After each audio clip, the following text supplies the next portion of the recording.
전쟁의 위협이 비교적 낮은 상태에서 최후의 권력을 누가 세습하느냐 하는 걸 가지고 또 한 번 사건이 벌어집니다. 자, 이번에도 후계 문제.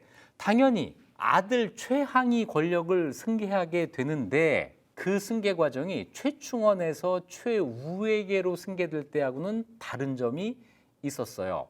무엇보다도 이 최항은 최우가 그랬던 것처럼 후계자로서의 수업을 받지를 못합니다. 일찌감치 후계자로 낙점되어 있었던 게 아니라는 뜻인데요. 왜 그렇게 됐느냐? 최우에게는 아들이 없었다라는 데서 시작이 됩니다. 최우는 결혼을 2번 했는데 적처가 둘인 거죠. 이 적처 둘에게서는 아들을 얻지를 못했어요. 최우의 결혼 어떻게 되냐면 먼저 정숙첨이라는 사람의 딸과 결혼을 합니다. 그래서 제1처 첫 번째 부인은 정 씨예요. 그런데 이 정 씨와의 사이에서는 아들이 태어나지를 않았습니다. 정 씨가 1231년에 세상을 떠났어요. 권력자가 죽었을 때는 그 상가가 썰렁하지만 그 권력자의 개가 죽으면 상가가 북적인다는 거 아니에요? 최고 권력자의 부인이 죽었습니다. 어떤 일이 벌어졌을까요? 정 씨가 죽었을 때 왕후에 준해서 왕후의 예에 준해서 장사를 치르게 합니다. 그랬더니 사람들이 앞다투어 제수, 제사 비용이라고 해가지고 뭘 들고 오는 바람에 개성 시장의 물가가 폭등했다 라는 말이 있을 정도예요. 경기가 산 거죠. 내수가 진작되는 이런 효과가 있을 정도였습니다. 그런데 1231년에 정 씨가 세상을 떠났어요. 그 다음 해에 최우가 대집성이라고 하는 사람의 딸을 부인, 후처로 맞이합니다. 1232년 기록이 이렇습니다. 대집성의 딸이 갓 과부가 되었는데 최우가 그녀가 예쁘다는 말을 듣고 데려다 후처로 삼았다. 그러니까 대씨와 최우는 둘 다 재혼을 한 거예요. 대씨가 권력자의 후처가 될 수 있었던 이유는 딱 한 가지, 예쁘다. 이거 한 가지였습니다. 얼굴만 보고 결혼을 한 거예요. 뭘 안 본 거죠? 대씨의 집안은 안 본 겁니다. 오히려 대씨가 최우의 후처가 되는 바람에 그 아버지 대집성이라는 사람이 출세를 하게 돼요. 이 대씨 이것도 할 얘기가 많습니다. 고려에 대씨가 있었어요. 이 대씨는 어디에서 온 거죠? 맞아요. 발해의 왕족입니다. 발해가 멸망한 다음에 대광현이라고 하는 발해 왕자가 고려로 들어왔단 말이에요. 그러면서 고려에 대씨가 있게 되는데 이 대집성이 그 발해 왕족의 후손이다라는 이야기가 있게 된 거죠. 하지만 분명한 건 아닙니다. 이건 확인해 봐야 될 일이에요. 어쨌거나 이 대씨를 두 번째 부인으로 맞이했는데 최우가 죽을 때까지 대씨에게서도 아들이 태어나지를 않았습니다. 그래서 최우에게 아들이 없었다라고 이야기를 하게 되는 건데 그런데 최항은 최우의 아들이잖아요. 이 아들은 어디에서 온 걸까요? 2명의 적처에게서는 아들이 없었는데 총애하던 기생 설현방과의 사이에서 아들 둘이 태어납니다. 이 아들 둘의 처음 나오는 이름은 만종, 만전 그래요. 만종과 만전. 예산 이름이 아니죠? 맞아요. 승려의 법명입니다. 자, 어쨌거나 만종과 만전은 최우의 아들이긴 하지만 기생과의 사이에서 태어난 그래서 신분적으로는 얼자가 됩니다. 설할 때 그 얼이에요. 얼자도 고려시대에는 그렇게 차별받지는 않아요. 조선시대만큼 차별받지는 않지만 그래도 권력을 세습하기에는 적절치 않다라고 하는 이 판단을 최우 본인이 했던 것 같습니다. 자, 아들이 없고 얼자만 있었던 최우가 자기의 권력을 누구에게 넘겨줄까 이 생각을 했는데 그 답은 뜻밖에도 사위였습니다. 고려시대답죠. 아들이 없을 때는 사위가 아들 역할을 한다. 아들과 딸의 차별이 그렇게 심하지 않은 이 사회에서는 얼마든지 할 수 있는 생각입니다. 사위가 있었습니다. 사위는 김약선이라는 사람이었는데 김약선은 아주 일찍부터 최후의 사위로 나오고 활동도 해요. 관직도 꽤 높이 올라갑니다. 게다가 집안도 좋았어요. 경주 김씨였고 할아버지가 김복모라는 사람이고 아버지는 김태서라는 사람인데 할아버지와 아버지의 최종 관직이 둘 다 평장사입니다. 고려에서 두 번째로 높은 관직, 문화시중 다음 관직까지 올라갔고 경주 김씨의 이 집안은 그 당시에 명문대족이었어요. 최후가 이 집안을 보고 사위를 얻은 거죠. 김약선을 후계자로 생각을 해요. 그래서 김약선에게 병권을 넘기려고 자기가 지휘하는 군대의 지휘권을 사위에게 넘기려고 한 겁니다. 그러면서 두 아들이 마음에 걸렸어요. 이 두 아들이 거역하면 어떻게 하지? 그래서 심지어 어떻게 했느냐면 두 아들이 변란을 일으킬까 염려해서 모두 승려를 만들었습니다. 그래서 만종, 만전 이런 법명이 생긴 거예요. 승려를 만들어서 송광사로 보냈습니다. 지금 순천에 송광사로 출가를 시킨 거예요. 여기까지 보면 최후의 뜻은 분명한 거죠. 저 얼자들에게는 내 권력을 주지 못한다. 사위를 내 후계자로 삼겠다. 이렇게 한 겁니다. 게다가 이 사위의 딸이 태자비가 되는 일까지 생깁니다. 김약선의 딸, 그러니까 최후의 외손녀가 태자비가 돼요. 고종의 태자니까 나중에 원종이 되는 사람이죠. 최후의 입장에서는 김약선을 통해서 왕실과 결합이 된 거예요. 실제로 그렇게 됩니다.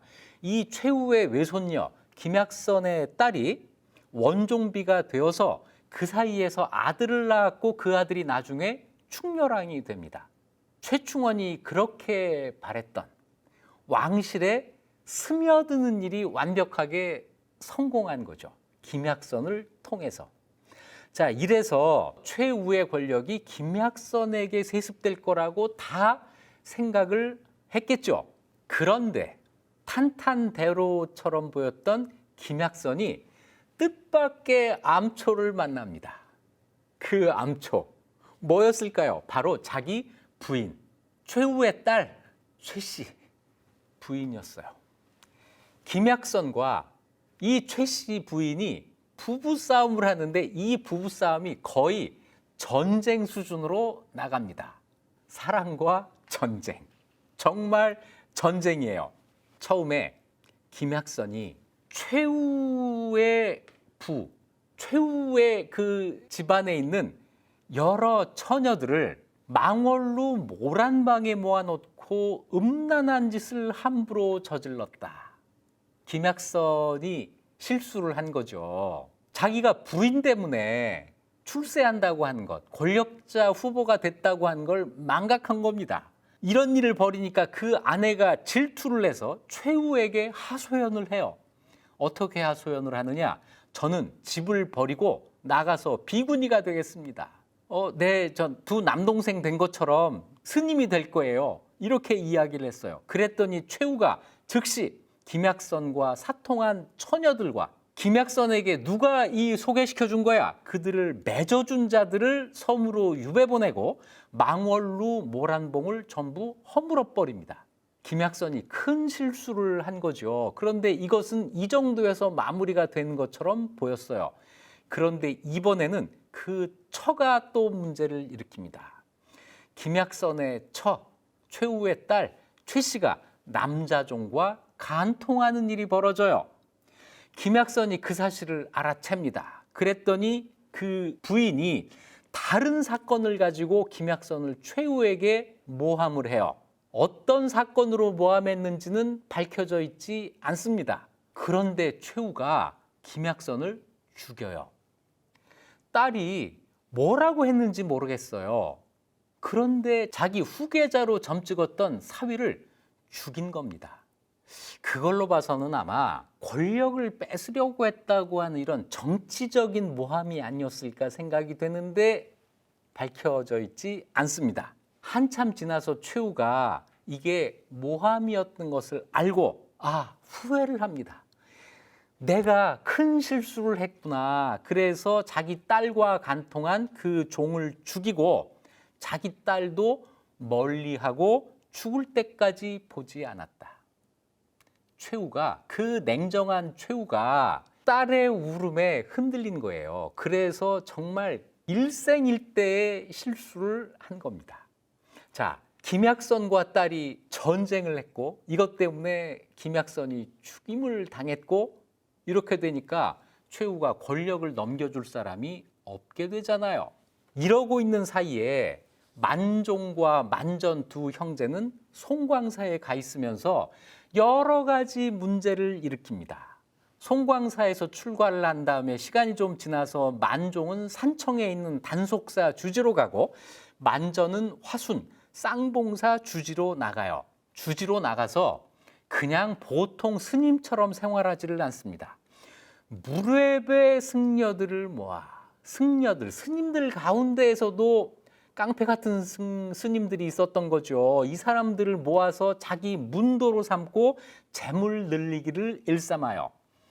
경상도에서 비축해 놓은 쌀 50여만 석을 자기 재산처럼 백성들에게 대여를 합니다. 빌려주고 가을에 곡식이 막 익기 시작하면 이자를 독촉합니다. 그러니까 이 스님한테 빚을 낸 농민들이 먼저 그 이자를 갚는 바람에 그해 세금을 제대로 내지 못하는 일이 생겼다는 거예요.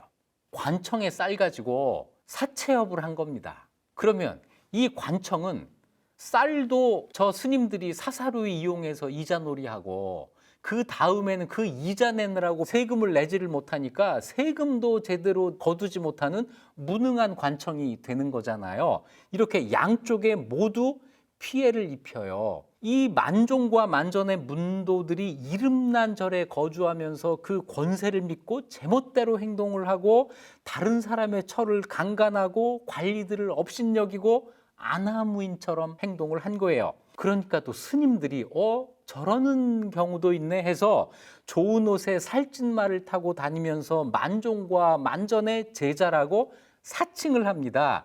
이렇게 해도 관리들이 다스리지를 못해요. 권력은 처남한테 이미 간 거고 우리는 권력자가 되기는 글렀으니까 돈이나 벌자 이래가지고 함부로 이런 행동을 하고 다니고 있었던 겁니다.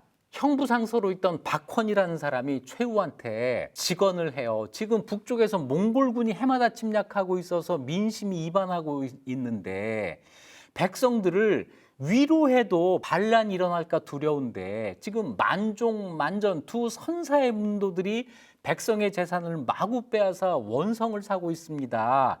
남쪽 지방이 이렇게 소란한데 북쪽에서 몽골군이 쳐들어오면 남북이 서로 호응해서 변란이 일어날까 두렵습니다. 이거 어떻게 제어해야 됩니다. 그랬더니 최후가 어쩌면 좋겠는가. 그러니까 박헌이 두 선사 만종과 만전을 불러들이고 무례배 승려들을 가두어서 민심을 다독거리십시오. 그러니까 최후가 그렇겠다 여겨서 쌍봉사와 단속사, 만종과 만전이 주지로 있는 사찰에 사람을 보내서 그들이 모아놓은 돈, 곡식을 모두 압수해서 본 주인에게 돌려주고 나쁜 행동을 한 승려들을 전부 가두게 합니다. 그러니까 나라 안팎이 모두 경사로 여겼다. 여기까지 제대로 된 거예요. 여기까지는 최후가 정말 노련한 정치가로 냉정한 판단을 한 겁니다. 그런데 그 직전에 김약선을 죽이는 사건이 벌어져요. 김약선의 죽음이 언제였는지는 지금 모르는데 1247년 이전이었던 것은 분명합니다. 김약선을 죽인 다음에 1247년이에요. 이때 만종과 만전이 개경에 와서 누이와 함께 울면서 아버지에게 하소연을 합니다. 공께서 살아계실 때도 우리가 이렇게 핍박을 받는데 돌아가시면 우리 형제가 언제 죽을지 모르겠습니다. 눈물로 하소연을 해요. 그랬더니 최후가 또 넘어갑니다. 자기가 한 것을 후회하고 박헌이 부자 사이를 이간질했다 해서 박헌을 흑산도로 유배를 보내고 만종과 만전의 문도들도 모두 석방을 시킵니다. 그런데 여기서 그친 게 아니에요. 여기서 그쳤어도 괜찮았는데 그치질 않았습니다. 만전을 환속시키고 이름을 최항이라고 짓게 합니다. 이래서 최항이 등장한 거예요.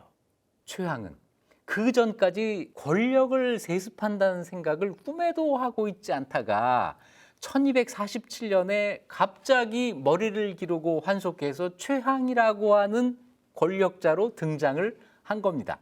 그로부터 불과 2년 뒤에 최후가 죽어요. 그러니까 최항이 권력자로 수업을 받을 수 있는 시간은 2년밖에 없었던 거죠. 그런데 그 2년도 순탄하지 않았습니다. 경쟁자가 한 사람이 더 있었어요. 누구냐?